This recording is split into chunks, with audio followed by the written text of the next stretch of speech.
देखो इसमें lesson number 11th B के लिए लेसन नंबर 3 है सरल रेखा में गति। पहला है मेरे पास विराम, जो वस्तु विराम अवस्था में, जो वस्तु रुकी हुई है समझ लो वह विराम अवस्था में, और जो वस्तु गति कर रही है वह गति अवस्था में। किसमें मेरे भाई, उसको बोलेंगे हम उसकी अवस्था कैसी है, गति अवस्था में है।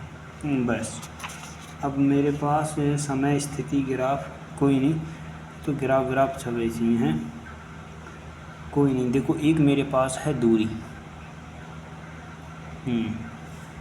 दूरी क्या है मेरे पास, किसी गतिमान पथ पर किसी बिंदु द्वारा चली गई, चली गए पथ को मैं लिख सकता हूँ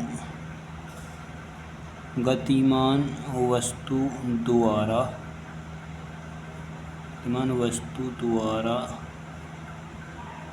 चले गए पथ को क्या बोलेंगे हम, दूरी। पूरी कंप्लीटमेंट्री, चाहे वो 10 किलोमीटर दाएं बाएं घूम के कैसे भी गया हो, कहीं से भी गया हो। एक मेरे पास होता है विस्थापन, इसे विस्थापन होता है प्रारंभिक बिंदु से, किससे मेरे भाई, प्रारंभिक बिंदु से वर्तमान बिंदु तक, वर्तमान बिंदु तक की दूरी क्या कहलाती है, विस्थापन। क्या कहलाती है, विस्थापन। जैसे कि मैं कहने लगूं फॉर एग्जांपल, मैं कोई वस्तु ऐसे थी मेरे पास, यहाँ से चली, 3 ऐसे चली, मान लो 4 ऐसे चली। अब ये पूछ रहा है मान लो ए से बी गई, बी से सी गई। विस्थापन का मतलब होता है प्रारंभिक बिंदु से अब कितनी दूर है, यहाँ से इतनी दूर है। यदि 3 चली है, 4 चली तो प्रारंभिक बिंदु से कितनी दूर है, 5 दूर है। 3 का वर्ग 9, 4 का वर्ग 16, 25 कर दोगे, रूट 25 किसका वर्ग है, 5 का। तो प्रारंभिक बिंदु से कितनी दूर है, 5।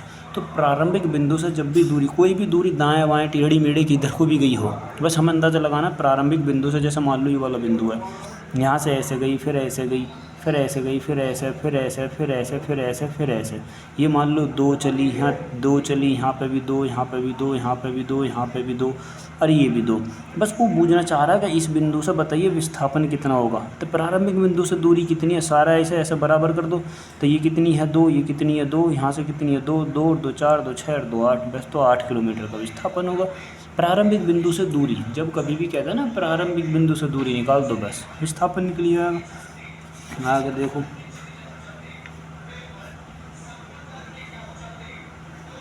अब देखो एक मेरे पास होती है औसत चाल, एक मेरे पास होती है मेरे भाई औसत चाल। औसत चाल जो होती है, कभी भी जब तुम औसत चाल निकालोगे, कुल दूरी, फार्मूला लिखना है कुल दूरी बटे कुल समय, ये औसत चाल निकल जाएगी। कुल दूरी बटे कुल समय, ये मेरे पास क्या निकल जाएगी, औसत चाल। और आगे जो ठीक औसत वेग की बात करते हैं, औसत वेग की,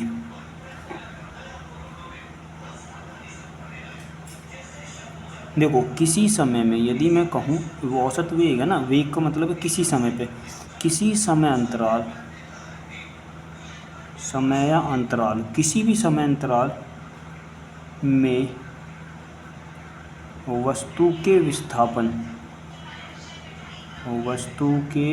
किसी भी समय अंतराल में वस्तु के विस्थापन तथा उस समय अंतराल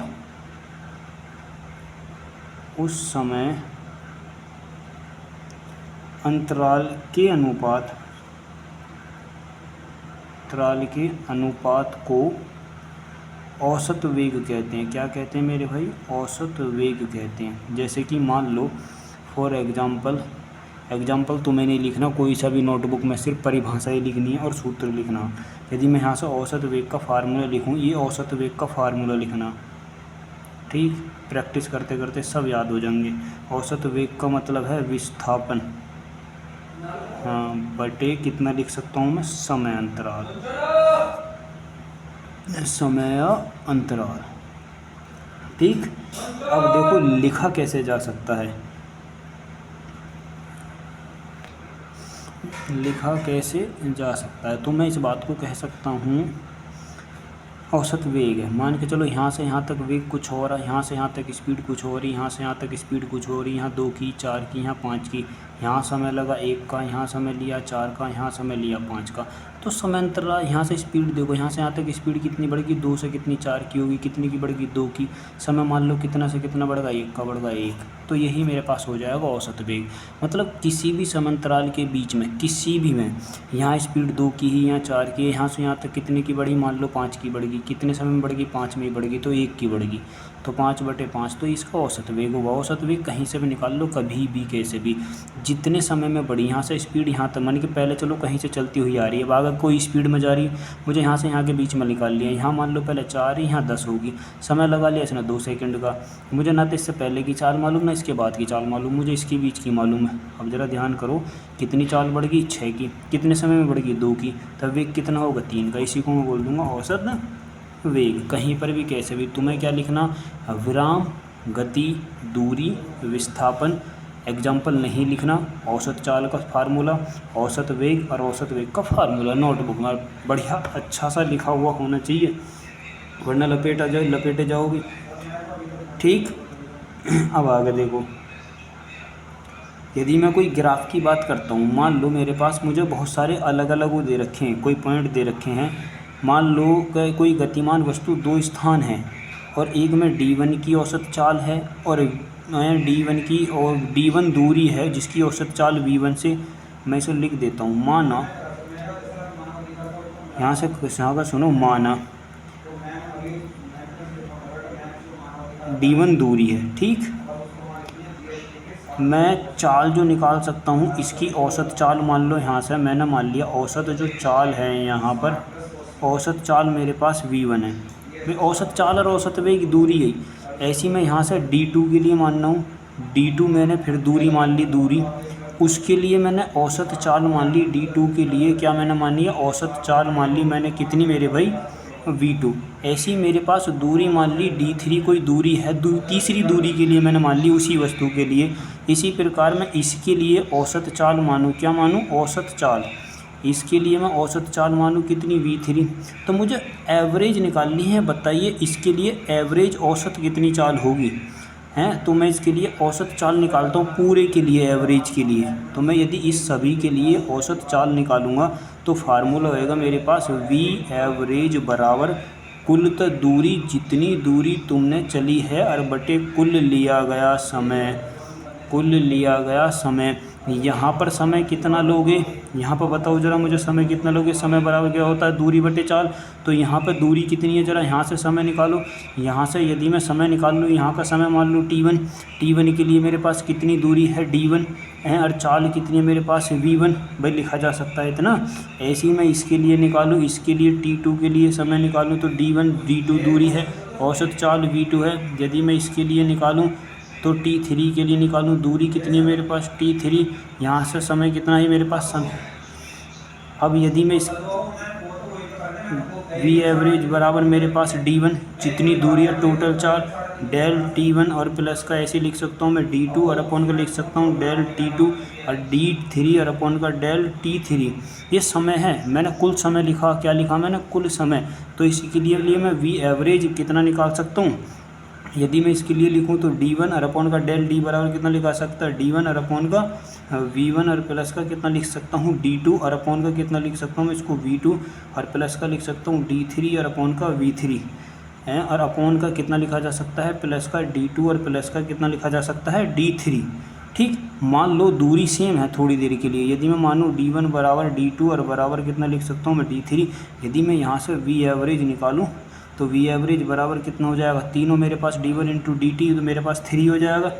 भाई मैं इतना भी तो लिख सकता हूँ, ये d1 सेम हो गया, तो ऊपर तो हो गया 1 और प्लस का, नहीं ये d प्लस का d और प्लस का d, ऐसे ही नीचे होगा d प्लस का d और प्लस का d, है नी। और इन सभी के नीचे कितना लिख सकता हूँ मैं, v1 और प्लस का v2 और प्लस का v3। तो इसके लिए कितना कर दूँ, 1 प्लस का 1 और प्लस का 1। मान लो कि मैंने इतना मान लिया, 1 अपॉन का v1 मैंने d से भाग दे दिया दोनों तरफ, और 1 अपॉन का v2 और 1 अपॉन का v3। मान लो मैंने d में इसमें भाग दे दिया, इसमें भाग दे दिया, तो 1 ही 1 बचेगा। भाग देने पर दोनों ऊपर नीचे से कट जाएंगे, तो 1 अपॉन का v। यू मेरे पास क्या है v, यू खाली मेरे पास क्या है v, यू मेरे पास v एवरेज आ गया निकल के इतना। v एवरेज कितना आ गया मेरे पास, 1 अपॉन का इतने में आ गया। अब ज़रा मुझे एक बात बताओ, मैं यदि इसको भी 3 लिख दूँ, ऊपर कितना लिख दूँ, कितना 3 बटे, ध्यान से देखो, इसको लिख दूँ 1 अपॉन का v1 प्लस का इसको लिख दूँ 1 अपॉन का v2 और इसको लिख दूँ 1 अपॉन का v3। ठीक, यदि मैं 3 का इसको उल्टा कर दूँ तो कितना कर सकता हूँ, 1 अपॉन का v एवरेज कर सकता हूँ भाई। 1 अपॉन का v एवरेज बराबर कितना कर सकता हूँ, 1 अपॉन का 3। इसको ऊपर ले जाओ, ये सीधा ऊपर ले जाना, पूरे को ऊपर ले जाओ, 1 अपॉन का v1 प्लस का 1 अपॉन का v2 और प्लस का 1 अपॉन का v3। ये वाले ऊपर ना लेगा, मैं इस पूरे टर्म को उठा के इसमें लेगा, ऊपर गुणा में लिख दो इस सारे को ही, और गुणा में लिख दोगे तो इसमें आ जाएगा, लेकिन 3 नीचे आ जाएगा क्योंकि मैंने 1 अपॉन में लिखा। ठीक, तो ये मेरे पास v एवरेज आ जाएगा। जब कभी भी ऐसे दिया हुआ हो तो हम ऐसे भी लिख सकते हैं मेरे भाई। ठीक,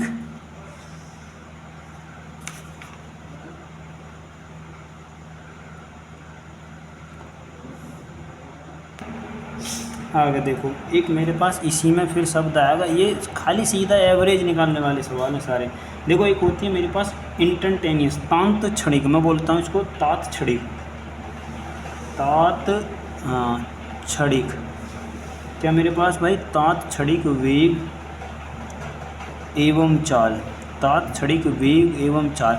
अबे जो बहुत हम किसी समय में चल रहे, बिल्कुल एकदम कुछ समय के लिए लिया गया वेग और कुछ समय के लिए ली गई चाल, तांत क्षणिक वेग और तांत क्षणिक चाल कहलाती है। बस इतना ही है।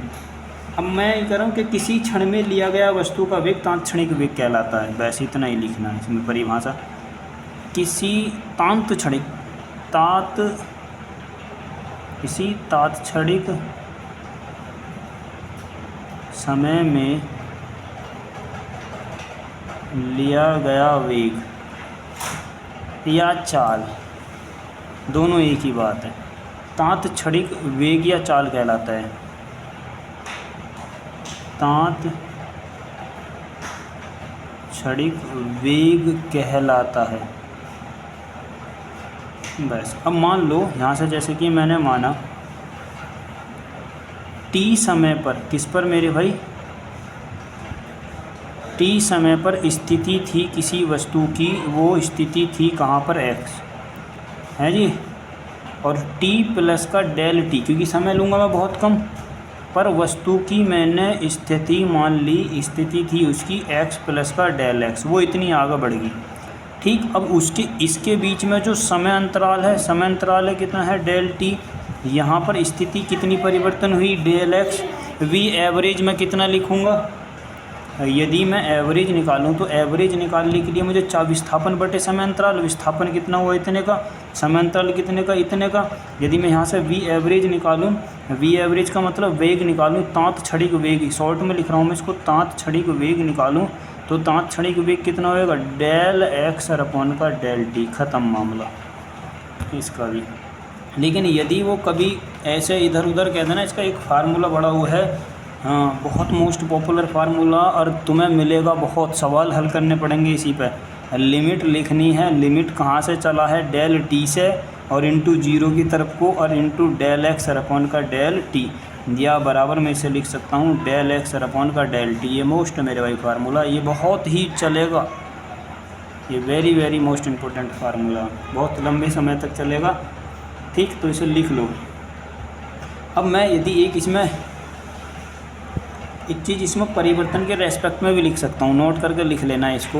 देखो, अब मैं बहुत ही साफ और वैसे लिख रहा हूँ अपनी तरीके से, नोट्स कैसे बनाई जाती हैं। हाँ, किसी गतिमान, ऐसे ही लिख लो, हाँ, किसी गतिमान वस्तु, कोई मेरे पास क्या है, गतिमान वस्तु, कोई गतिमान वस्तु का तांत क्षणिक वेग, क्या मेरे भाई, तांत क्षणिक वेग उस क्षण समय के सापेक्ष, उसी क्षण समय के सापेक्ष वस्तु की स्थिति परिवर्तन के दर के बराबर होता है। परिवर्तन की दर के बराबर होता है। ठीक मेरे भाई। अब यदि मैं थोड़ा सा इसी के रेस्पेक्ट में चाल की बात करूं तो चाल के लिए भी परिभाषा ऐसी लिख लेना कि किसी गतिमान वस्तु, कोई गतिमान वस्तु है, कोई गतिमान वस्तु की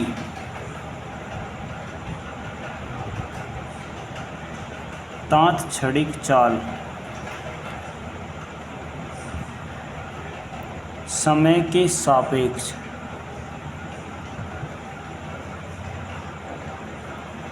दूरी परिवर्तन की दर के बराबर होती है। जितनी दूरी तय करी है, जितने समय में तय करी है, वह उसी के बराबर होती है। इसके लिए फार्मूला कैसे लिखोगे? यदि मैं तात्क्षणिक चाल की बात करूं, तात्क्षणिक चाल की बात करूं तो वही low limit time to respect to zero और इनटू डेल एस जो चली गई दूरी है डेल टी समय में, या फिर मैं इसको डेल एस और अपॉन का डेल टी भी लिख सकता हूँ। ये मेरे भाई फार्मूले बड़े इंपॉर्टेंट है, दोनों बहुत काम के हैं, बहुत लंबे समय तक चलेंगे हैं भाई। चलो औसत चाल तुम जानते हो जितनी दूरी तय करी गई है और जितना वो लिया गया।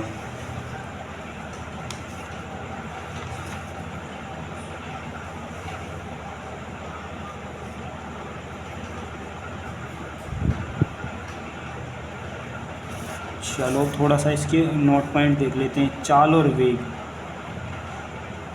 यदि मैं कहूँ चाल जो है वह जो मेरे पास वेग है, चाल और वेग का ऐसा ही मात्रक क्या होता है? मीटर पर सेकंड। क्या होता है मेरे भाई? मीटर पर सेकंड। वेग एक सदिश राशि है। वेग एक कैसी राशि है मेरे भाई? सदिश राशि है।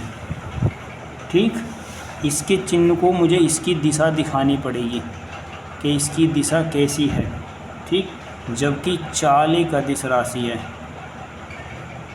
चाल एक अदिश राशि है। ठीक,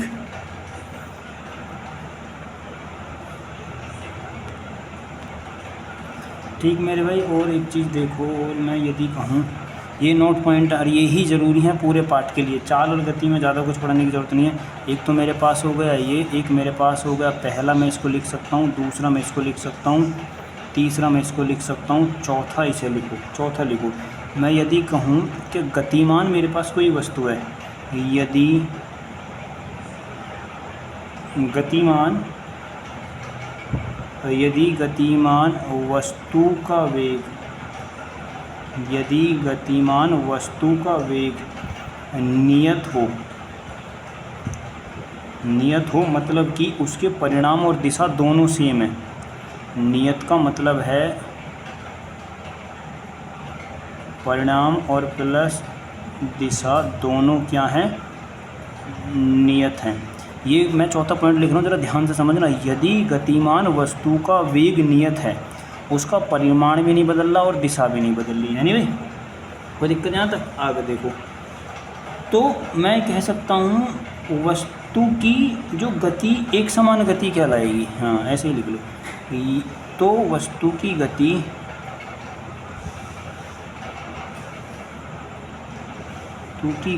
एक समान गति कहलाएगी। क्या कहलाएगी?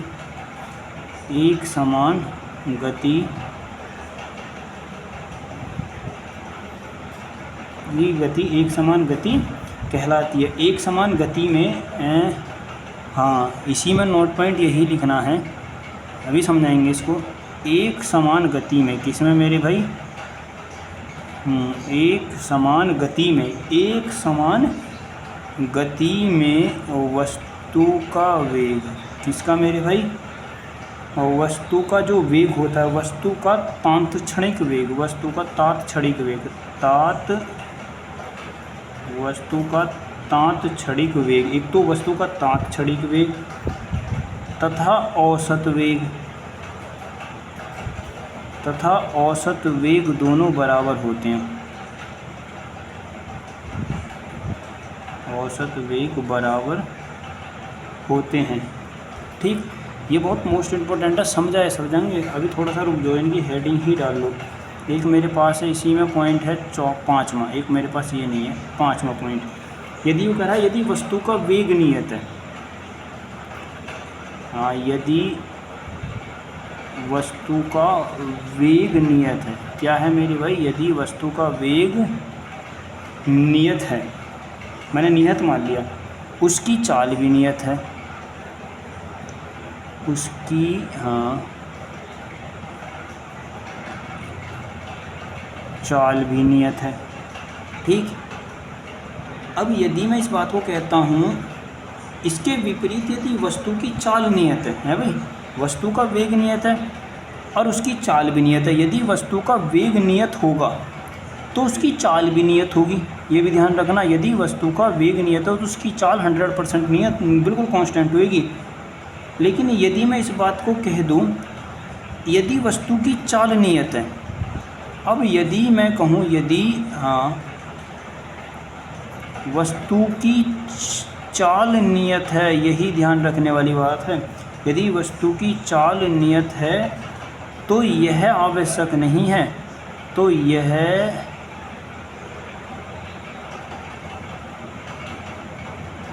आवश्यक नहीं है कि वस्तु का वेग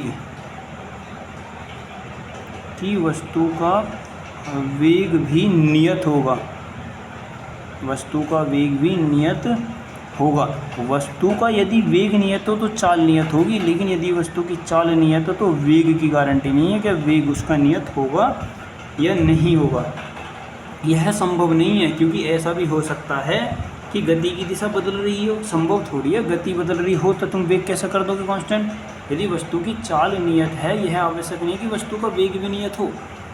भाई चाल, औसत चाल की बात कर रहा हो, वो औसत चाल क्या पता लग रहा है, वेग पहले स्पीड में घट रहा हो, फिर दोबारा बढ़ रहा हो, फिर घट रहा हो, फिर बढ़ रहा हो। यदि मैं उसका औसत निकाला तो बराबर आया, जितने पहले आया, तो चाल तो उसकी कांस्टेंट होगी। लेकिन वेग कैसे निकालोगे, मान लो पहला बढ़ा, फिर घटा, फिर बढ़ा, फिर घटा। नई बात समझ में आ रही। मैं यदि देखो, जो मेरे पास, मैं कह रहा हूँ इस बात को, मुझे औसत चाल निकालनी है। औसत चाल निकालने के लिए टोटल चली गई दूरी बटे टोटल लिया गया समय।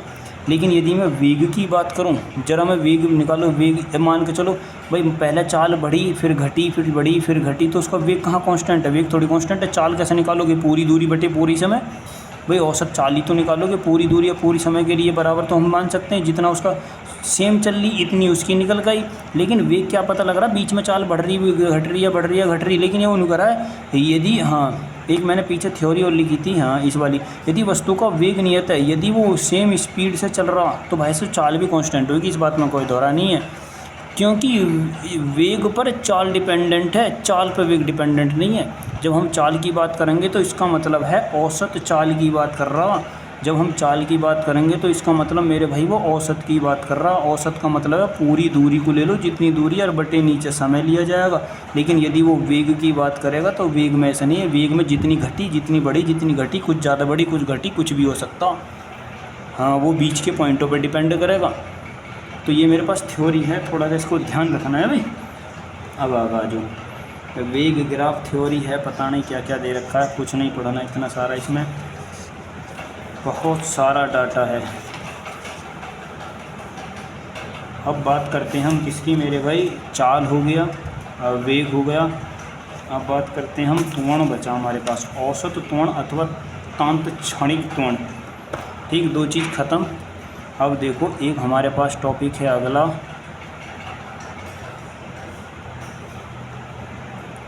औसत त्वरण एवं तांत क्षणिक त्वरण।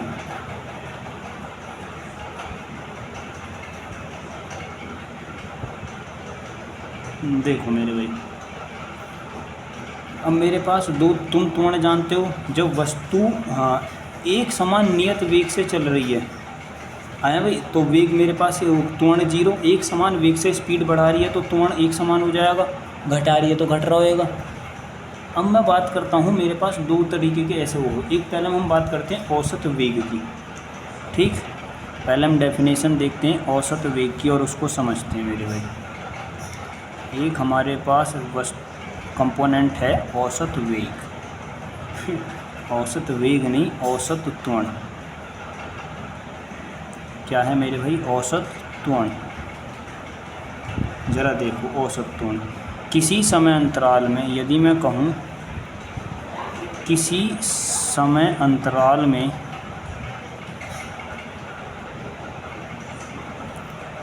अंतराल मान लिया मैंने डेल टी में वस्तु के वेग परिवर्तन, वस्तु के वेग परिवर्तन मान लो डेल वी, तथा समय अंतराल के अनुपात को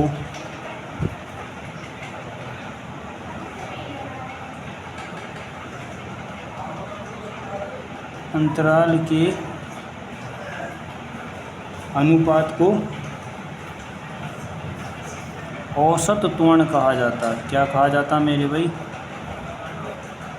औसत त्वरण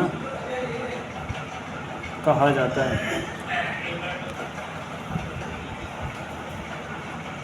यदि मैं कहूँ कि मुझे एवरेज निकालना, एक्सेलरेशन एवरेज, भाई त्वरण के लिए निकालना, तो डेल वी और अपॉन का डेल टी। वेग परिवर्तन की दर को त्वरण कहा जा, मैंने कई बार बता दिया, मीटर बटे सेकंड स्क्वायर बस। लेकिन मुझे औसत के लिए निकालना, औसत के लिए एवरेज निकाल लो, वही निकाल लो। मान लो T1 पर वेग V1 हा, T2 पर वेग V2 हा, यहाँ समय दोनों के लिए औसत निकालोगे तो मैं इसके लिए एवरेज निकालूँ, मेरे पास एवरेज कितना हो जाएगा? डेल वी और अपॉन का डेल टी बराबर V2 माइनस का V1 और अपॉन का T2 माइनस का T1। ठीक, ये मेरे पास एवरेज निकल गया। मैं इसको एवरेज इतना भी लिख सकता हूँ, ये एवरेज त्वरण आएगा। ठीक, अब यदि मैं बात करता हूँ तांत छड़ी की, किसकी मेरे भाई? हाँ, तांत छड़ी त्वरण की। अब देखो, किसी क्षण समय के सापेक्ष वस्तु के वेग में परिवर्तन, किसी क्षण, बस यहाँ पर इतना सा कर देना है, किसी क्षण। कब मेरे भाई? किसी क्षण समय के सापेक्ष, हाँ, वस्तु के वेग में, वस्तु के वेग परिवर्तन की दर, सीधा सीधा लिखो, वस्तु के वेग परिवर्तन की दर, पेंसिल गई।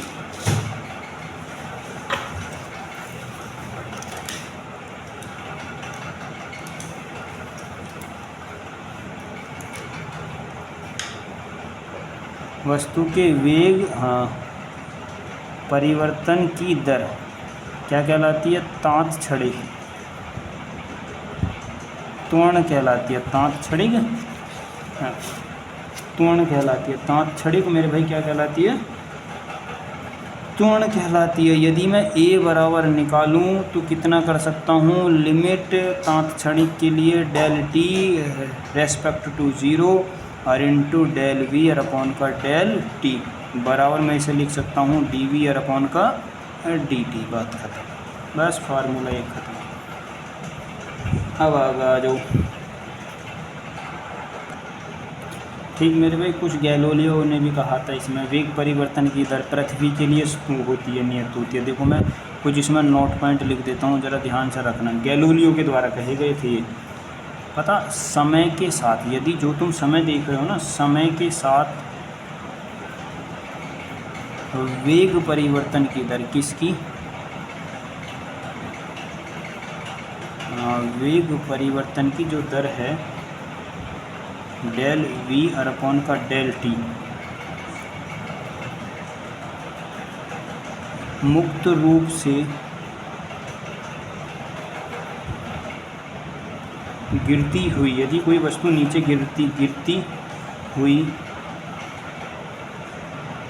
सभी वस्तुओं के लिए नियत होती है। ये भी याद रखिए। अबे कोई वस्तु ऊपर से पृथ्वी की तरफ को गिर रही है तो वेग परिवर्तन की दर, जो जिसे तुम गुरुत्वीय त्वरण बोल दो, वही तो होती है 9.8 मीटर पर सेकंड स्क्वायर। इसको समझाएंगे बाद में क्या होती है, बस इतना याद रखो। वह यहाँ त्वरण है, वहाँ गुरुत्वीय त्वरण है। और गुरुत्वीय त्वरण 9.8 मीटर पर सेकंड की वेग से परिवर्तन की दर के समान होता है। अगला देख लो, लेकिन यदि मैं इसको दूरी के सापेक्ष निकालूं, दूसरा पॉइंट यदि मैं यहाँ पर लिखूँ, पहला पॉइंट मेरे पास ये है, यदि मैं कहूँ दूरी के लिए, दूरी के साथ, किसके साथ मेरे भाई, दूरी के साथ यदि मैं वेग परिवर्तन की दर हमेशा घटेगी, वेग परिवर्तन की जो दर होती है, वेग परिवर्तन की दर डेल वी और अपॉन का डेल टी बढ़ती हुई मिलेगी, तो मैं बढ़ती हुई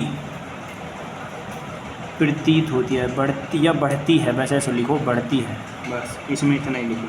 अब कुछ इसके नोट पॉइंट लिख लेते हैं। हमने औसत क्या पढ़ा, औसत त्वरण और तात्क्षणिक त्वरण। दूसरा, पहला इसमें पॉइंट लिखना, यह एक सदिश राशि है। कैसी राशि है मेरे भाई, सदिश है। इसका जो मात्रक होता है मीटर पर सेकंड स्क्वायर होता, ठीक। इसमें माइनस और प्लस दोनों चिन्ह हो सकते हैं, यह ऋणात्मक भी हो सकती है और वह धनात्मक भी हो सकती है, दोनों तरीके से होती है। लेकिन मैं अब इसका मोस्ट इम्पोर्टेंट पॉइंट बता दूँ, त्वरण की दिशा वेग की दिशा नहीं होती, बल्कि यह वेग परिवर्तन की दिशा होती है। मतलब पहले लिख देते हैं, यदि मैं कहूँ जो त्वरण की दिशा है, त्वरण की जो दिशा, भाई त्वरण की दो दिशा हो सकती है ना, एक वेग ऋणात्मक एक धनात्मक। त्वरण की दिशा जो है वेग की दिशा नहीं होती, वेग की दिशा नहीं होती कि स्पीड बढ़ रही है या घट रही है, इस बात को हम नहीं कह सकते। लेकिन इस बात को हम कह सकते हैं, बल्कि यह है वेग परिवर्तन, किसकी मेरे भाई, वेग परिवर्तन की दिशा होती है। किसकी दिशा होती है, वेग परिवर्तन की दिशा होती है। किसकी दिशा होती है, वेग परिवर्तन की दिशा होती है। वेग जो परिवर्तन हो रहा है उसी को क्या बोला जाता है, त्वरण। इसको लिख लेना मेरे भाई, नोट करके, ठीक ना। आज ये चैप्टर जल्दी ही समाप्त हो जाएगा। आगे टॉपिक देखो, टॉपिक कौन कौन सी। चलो इसके बाद न्यूटन की समीकरण चलेगी। पहले इन डेफिनेशन को कवर करो, फिर मैं अगला चैप्टर भी डाल लूँ।